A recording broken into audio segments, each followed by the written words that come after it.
大家好，我是小胖，一个在老挝创业的四川小伙。今天来给我那个铺面添加一个家电，开着我这个6万块买的二手车过来，也可以说我是浙江老乡。现在来给我那个800块租的铺面买个冰箱，带阿曼来买个冰箱，你自己选啊。这个怎么样，阿曼？可以。老板，这个便宜点，老板。不对了400万整数啊！买不到。上次空调都没怎么讲价，你这个讲点价嘛？交个朋友，400万交个朋友。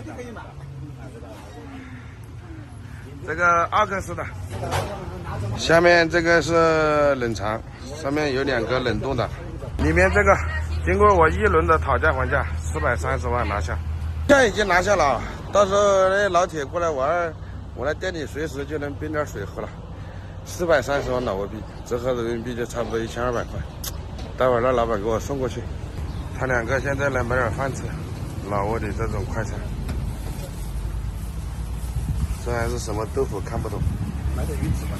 那什么汤看不懂，这还是鱼子、排骨，还有这些烤的。反正装了好大一包。我又买了一个这个烤罗非鱼，15块。我们人才到，他这个冰箱就送过来了。这个把手还要装的呀，我都以为是好的了。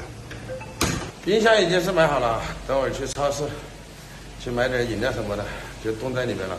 谁来了，饮料敞开喝，随便拿，敞开喝啊。这就是他们老挝人的伙食。除了这个鱼这个鱼我买了。这个鱼子，还有这个加上这一碗肉，还有这个，差不多40块。老挝的消费水平就这个样子。炸的五花肉，味道可以。这糯米饭有点难搞，随便搞几头就吃饱了。你在喊什么？是吃饱了，过来买几箱水，然后冻在冰箱里面，到时候是吧，方便自己喝。老铁那些过来了，敞开喝，不开玩笑。老挝饮料先扛一下毕竟也是浙江老乡开的超市。虽然我不喝饮料，但是到时候那些老铁来了，难免有那种喜欢喝饮料的老铁，扛一下先冻着。搞2箱小的，再搞1箱大的吧。可乐搞一打，虽然我不喜欢喝，但是到时候难免有老铁喜欢喝的，是不是？一车子300块。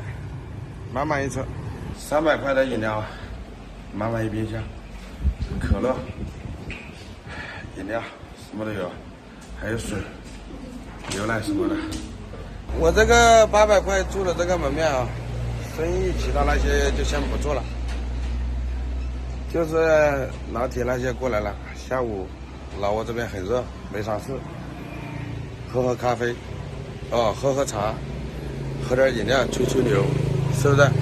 相当于开什么按摩店搞什么烧烤我想一下，先稳着再说。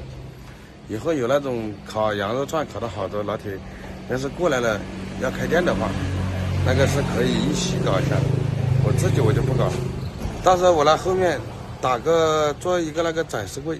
我有朋友也是开木头厂的，我就摆点什么老挝咖啡老挝茶叶这边的特产摆在那里。那老铁玩几天要回国了。